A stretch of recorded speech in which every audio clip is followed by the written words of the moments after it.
This is the 19th Tee podcast. Kieran Marsh, Nathan Drudy back with you for the second time this week. Drew, it's good to have your company as always, especially exciting as we kick off the blue ribbon event of the Australian summer schedule. And to be fair, something we didn't know would be actually going ahead if you cast your mind back 5 or 6 months. So credit must go to the PGA of Australia for following through on their plans. I speak, of course, of the Australian PGA Championship and WPGA Championship underway at Royal Queensland Golf Club here in Brisbane.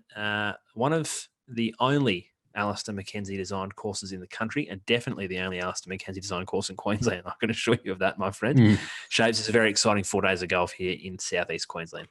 Does. As you mentioned, a tournament we weren't quite sure if we were going to get. If the rhetoric we were led to believe was true, we probably shouldn't be getting it, but we are here in amongst a pandemic. We're having an Australian PGA Championship, which is very exciting. There's some great names across the men's and women's field, of course, being played concurrently out at Royal Queensland.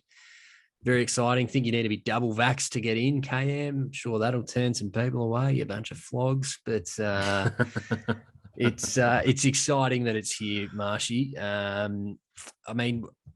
Like to your point, as you said, I didn't think that we were necessarily going to get this event. I mean, the Australian Open's been cancelled a couple of years running, but it is good to see, I guess, the premier event of the PGA Tour of Australasia being run in 2022 anyway.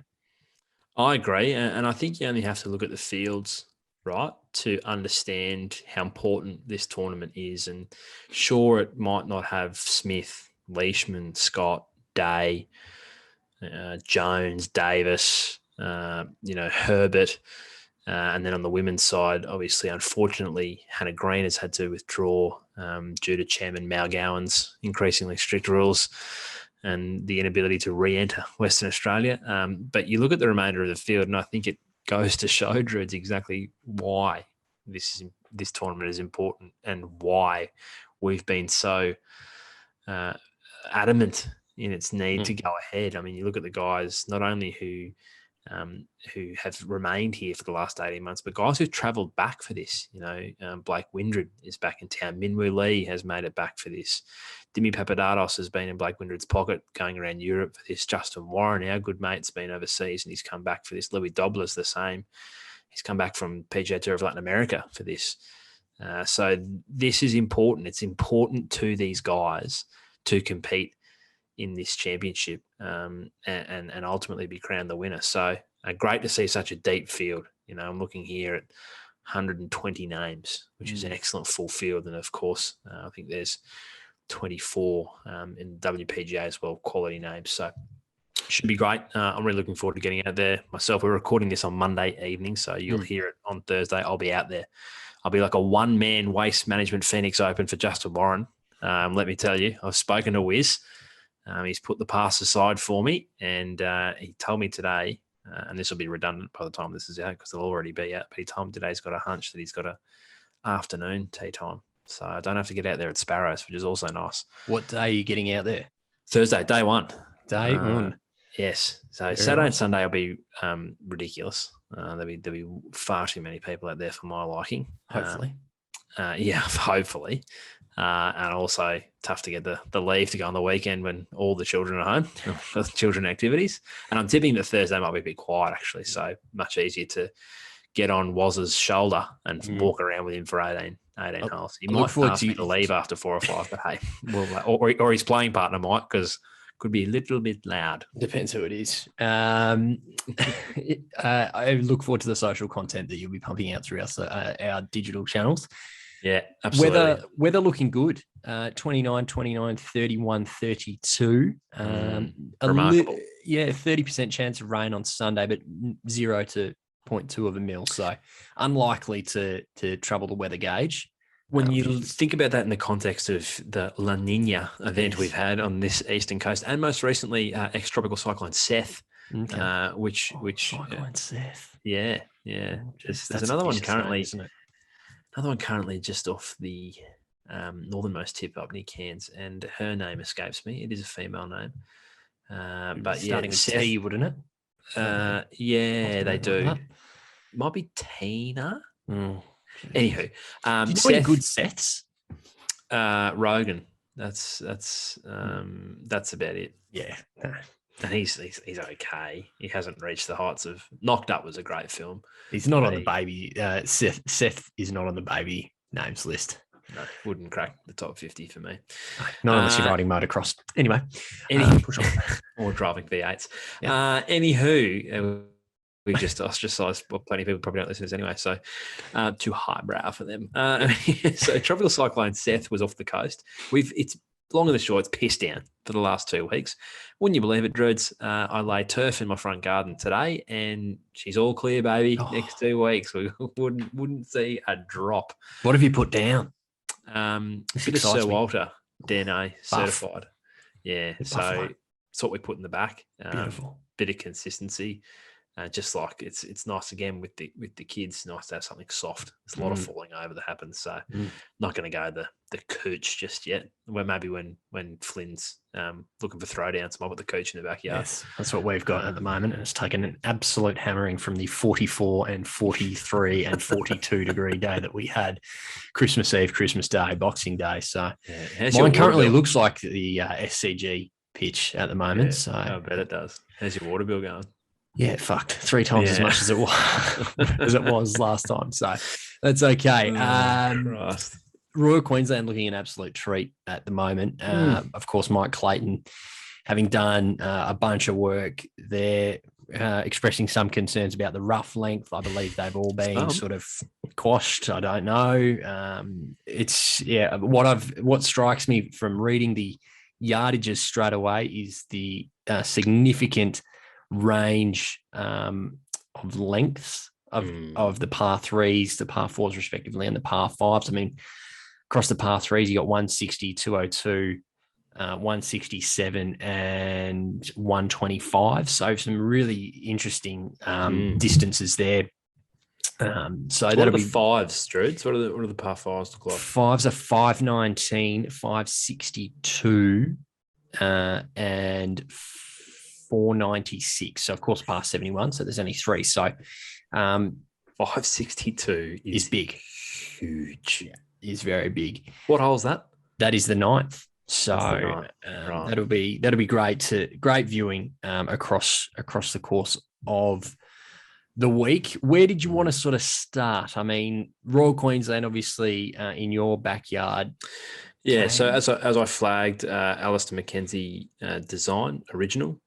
He was obviously on that trip out here. I think obviously primarily Royal Melbourne, and then I think was it Adelaide? Yeah, Royal Adelaide, and then at Royal Queensland as well.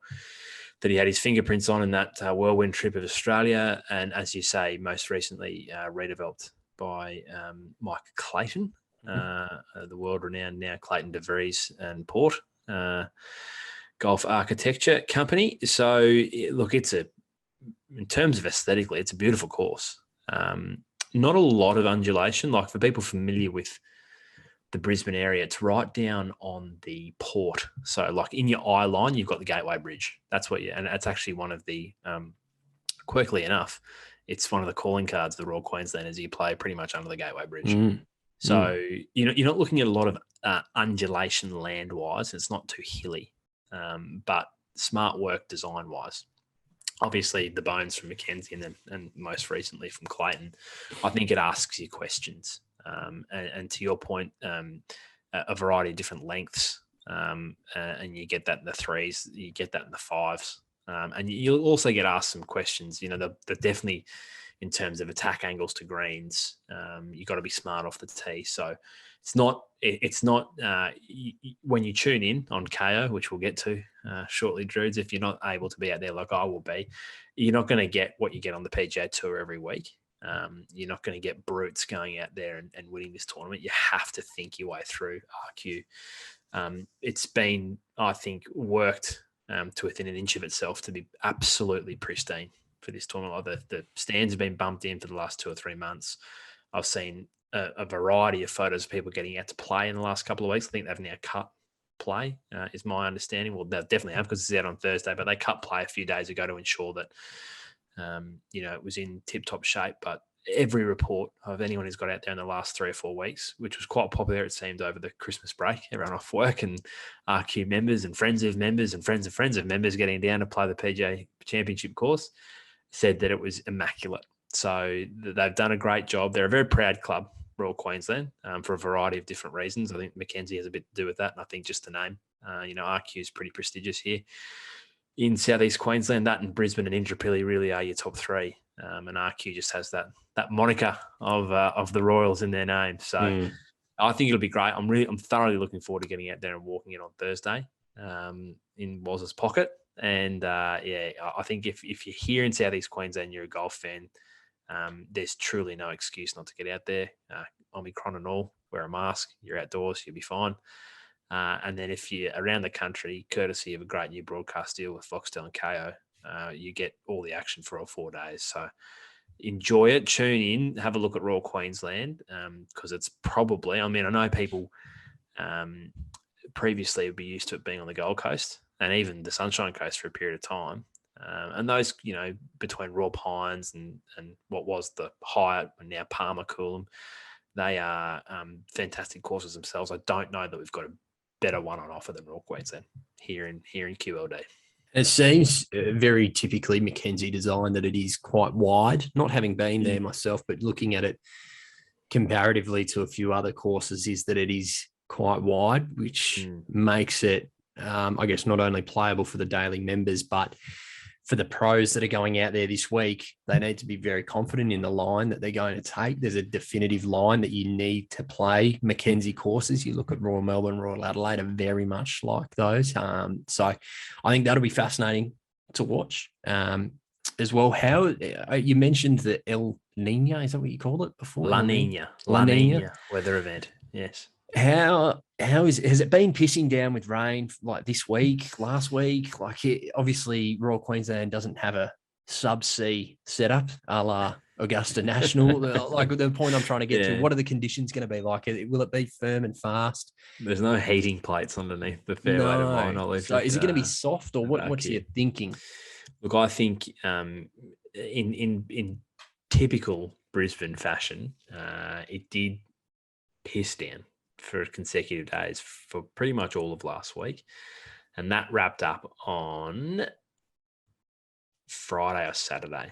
Okay, and so it's been pretty good ever since. And what it does is that means those next couple of days are like late 80% humidity, because the sun is teeming down under the moisture in the ground. And once that dries out, I'm not necessarily, I wouldn't expect it to be St Andrews. Like, it won't be that firm and fast. No. But I also wouldn't, to our point on Monday night, I wouldn't expect it to be the Plantation course, Kapalua either. Yeah. So you get a bit of run, and I think, I think your second shot, so congruous of Mackenzie courses. You talk about the second shot at Augusta. I think your second shot at RQ is important, right? Because to your point, the width of the fairways almost leaves you with more questions than answers. And in many respects is a hindrance, and it's not the free pass that people expect it to be, because it begs of you to make the right call, and then play the right shot in. So I think the conditions will only get better as the tournament goes on, and hopefully that rain stays away on Sunday. But I think the more it starts to firm out, it'll separate the wheat from the chaff. Of course, the WPGA Championship. Yes. Running concurrently, 24 ladies in the field there, playing for the inaugural Kari Webb Cup, which was unveiled by Sarah Jane Smith on Monday, alongside the WPGA Tour of Australasia CEO, Karen Lunn. So this is awesome. This is one of my favourite things that I think Golf Australia and the Australian PGA and the WPGA have done. To incorporate men and women into our biggest tournament, I think, is something significant for the game. I think we're starting to see I'm trying to think of a better word than abolition. Is that a word? Abolishment? Whichever one of the two.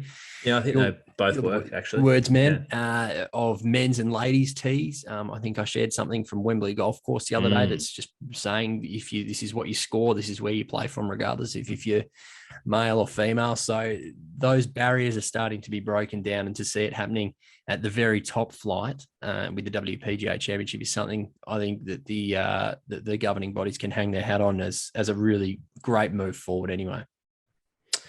I agree, Drews, and it's a stacked field. I mean, don't get me wrong, the men's field's great, but there's only 24 women taking part in the WPGA, and Jesus, there could be 9 or 10 winners here.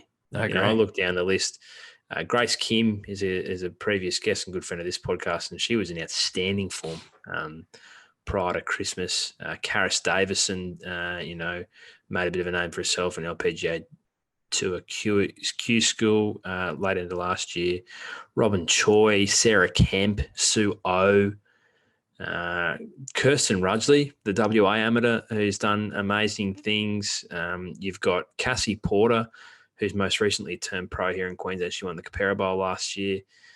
And you've got our mate, Steph Kyriacou, who probably comes in as favourite based on this list, I would think, obviously, and particularly with the withdrawal of Hannah Green late last week. But Steph won't have it all her own way, because this is a deep, deep field for the women. Who wins it for you? We'll put you on the spot here. We toyed with the idea of doing will win, won't win, want to win, roughy, but we thought we'd just go straight out with a winner and maybe a couple of other names that, well, as you rattled half the field off just then, but who else are you looking forward to? I'd love to see Steph win. I'd love to see Steph come home. I mean, she had another great year. I think third in the race to Costa del Sol for the women last year. And the Ladies European Tour, she's obviously now gained a status for the LPGA Tour, and I think this would be great for her to come back after that and show that she is the premier Australian women's golfer. However, I'm going to say Grace Kim. Yep. Mine, I think, made the point of how well she finished 2021, and I get the sense that will continue. So I absolutely expect Steph to be there, but I think Grace Kim will be the one holding up the Kari Webb Cup for the first time. It is a stacked field, as you mentioned, as you very rightly mentioned. I reckon the winner is going to be Grace Kim's very good friend in Karis Davidson.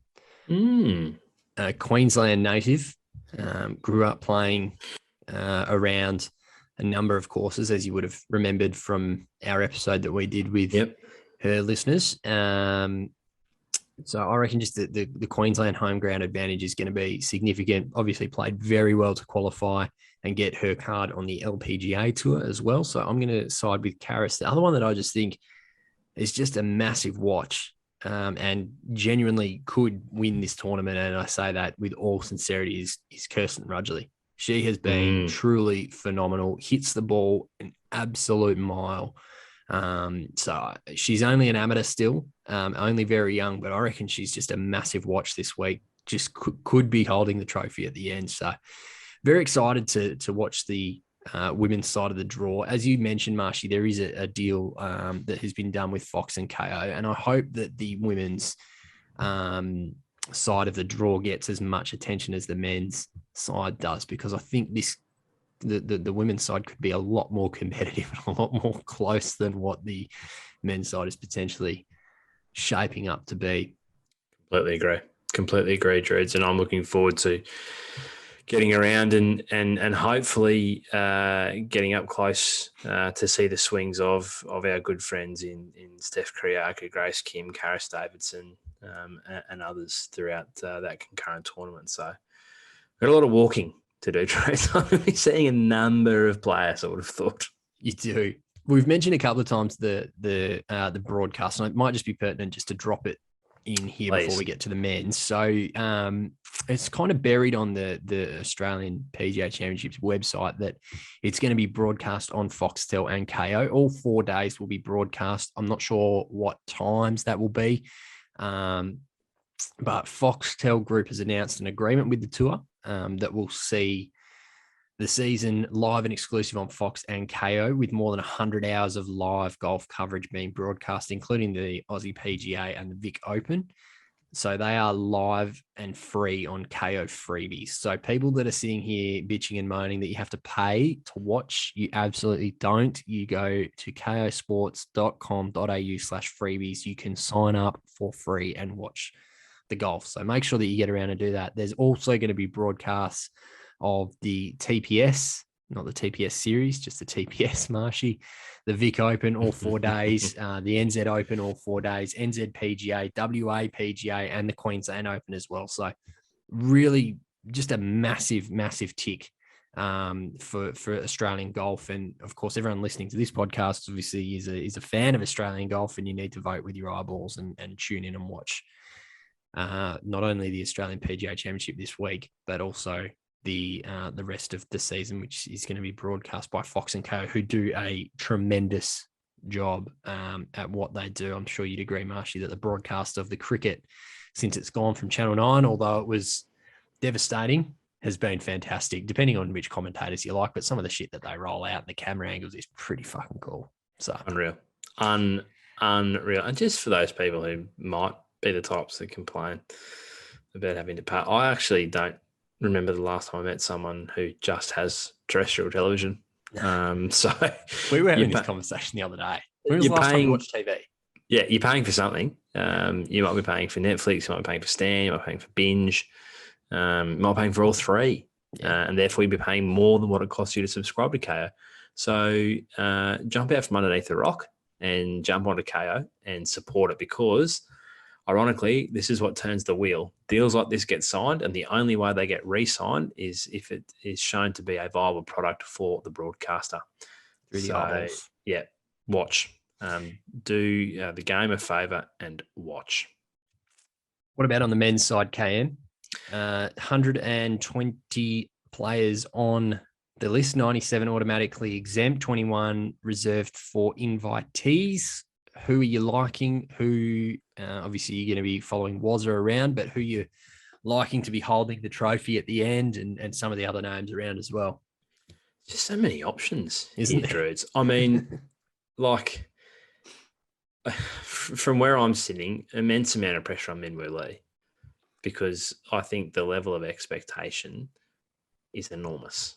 He's the obvious name, and I know I said this before Christmas. I don't mean it in a disrespectful way to anyone else, but Minwoo Lee should romp this tournament in, and I really don't mean that disrespectfully to anyone else. But he's out and out the best player in that field. You know, he's 50th in the world. He should be the player to be holding the trophy at the end. Is that fair or unfair? No, I think entirely fair, Druids. I think that's where you would expect him to be, and that's just by virtue of the way he's played in the last 6, 12, 18 months. He's now top 50 player in the world. He's off to Augusta National.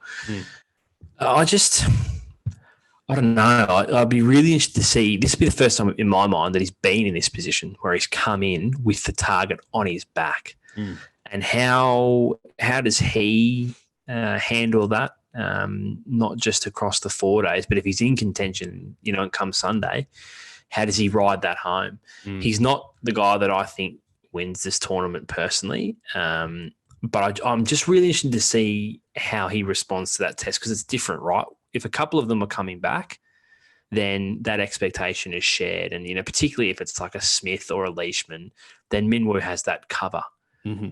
He is the prime target for the rest of this field, and he is, in terms of people coming along, idiots like you and me. It's everyone's expectation that Minwoo Lee wins this tournament. So I, for one, am just curious to see how he handles that scenario. No, you're absolutely right. I mean, there's other names that jump out to me. I mean, the Queensland locals, Brad Kennedy. I mean, he's the top ranked, I guess, order of merit, whatever you want to call it, player heading into the tournament. So he's a big watch. Guys like Zach Murray, he's playing quite nicely at the moment. Blake Windred's has come back from a pretty poor end to his European stay. I guess he was looking really good there for a while. Michael Sim is a guy who's uber consistent. Matty Miller's doing great things. And then the next generation, Elvis Smiley, Dimi Papadatos, Zunic, Justin Warren, these guys, Louis Dobler. I mean, there's so many guys. Hayden Barron's making his pro debut as well. So there's so many guys that I think could really. Did you say Gale Force? Gale Force. Haven't got to Gale Force, but he's been in nice form. Nathan Barbieri, Jeff Ogilvy, of course. I mean, Jesus, there's so many names, Marshy. There is. Like, it's Drewster. It is incredibly deep here. So, look, picking a winner. We got to do it. Come on. Even guys like Matty Miller, like guys who are uber consistent, right? Yeah. Yeah. So who wins it? Okay. If I'm gonna shake the magic 8 ball, as they say, I am bugger it. I am gonna say that our man is gonna get it done. Okay. I think one person I do expect to play really well is Elvis Smiley, and that's a name that I think will be at the business end on Sunday. He's my winner. Really? Yeah. Okay, there you go. All right. Yeah. Well, I'll say was, and I'll let you go and wax lyrical about Elvis Smiley. The pure reason is he's got clates on the bag. The bloke who fucking designed the place. Like, that helps significantly. The guy who designed the place can strike the ball just as pure as anyone in that group. So I think he's a massive watch this week. I think he gets the job done. The other one that I wouldn't be at all surprised by is Jed Morgan playing RQ. I mean, his home course. Absolutely. When we spoke to him, I don't even know, it must have been near on 18 months ago or 12 months ago, whenever it was. And he was so pumped. I think the announcement had just come out that it was going to RQ, and he was so excited by the fact that he'd be playing an Oz PGA there. So he's a guy that I think clearly has some hometown knowledge, local course knowledge. So he's a guy that I'm also predicting to go pretty well. But I'll say Elvis Smiley to hold the trophy. I mean, gee whiz, both good friends of the podcast, Justin Warren and Elvis Smiley. So we've got it covered. Wouldn't you love that in the final group Sunday afternoon? Huge. That'd be great. Wouldn't exactly say it'll be Smith Rahm, but it'll be a close second. Speak for yourself. Drew. So, well, it's going to be, I think above all else, it's just great to see it going ahead. Absolutely. And to see these 120 males and 24 females get the opportunity to play true competition golf for the biggest prize of the Australian summer is something that should not be understated. So congratulations where it's due to the Australian PGA, not only on getting this tournament across the line, but for striking that broadcast deal with Foxtel and KO. Urge you to tune in across the weekend and watch, or if you're here in Southeast Queensland, to take the drive out to Royal Queensland and walk the fairways, because there's a lot worse things you could do with your day. Make sure you tune into our social channels, primarily the Instagram channel. I'll be feverishly pumping out some content. Look forward to it. Yeah. If you're a fan of my booming voice behind the camera, as you see roll vision in front of you, you'll get a lot of that. You'll get a lot of wazzers. Yeah. I might even see, what his thoughts are on doing a little bit of a European tour style, like walk and talk. Yeah. Bail him up at the end. Absolutely. Yeah. So we'll probably just see how the first 3 or 4 holes go, and then we'll get a gauge on mood, and then we might leave it to the end if we're not going as well as we'd like, but we'll see how we go. I'm looking forward to getting out and watching him in the flesh. Do you have a disguise to get through the gates? Yeah, look, I'm definitely going to wear the cap, obviously. Yeah. I might wear one of the T-shirts. We'll see how we go. It's more sun protection for me than anything else. Do you know what, to be honest, mate? I hope they drag you out. I would absolutely love it, because you know what? It'd be all over social media. It'd be all mate. over social media, and you could democracy manifest. Yeah, I was going to say, have you ever seen those videos where those vlogs film the police officer? Yeah. It's become increasingly popular through COVID when people get asked to put their masks on and stuff. Yeah. Well, I'm going to be one of those vlogs. If that's what happens, if I get frog march, it will be it will be all over the channels. So, I'm not expecting that. They've got bigger things to worry about than me, mate. Being out there on Thursday. So. No, very good, mate. I look forward to tuning into the channels, and as just echo your sentiments. It is exciting to have Aussie golf back again after the short break that we did have after the return. Of course, being the Aussie PGA, and just a reminder: tune in to Fox and KO if you've got it. Otherwise, KO freebies. Just Google it, sign up. It doesn't cost you a thing. You can Chromecast it to your TV and watch it on the big screen as per normal. So. Going to be bloody fun week, I reckon, KM, and I look forward to whoever wins from the men's or women's side. Cannot wait to get out there and report back. That'll do us for tonight. Enjoy your weekends, and we will be back with a wrap up of both the Australian PGA, the WPGA, and of course the Sony Open from Wailai Country Club. Definitely third on our list this week. Absolutely is.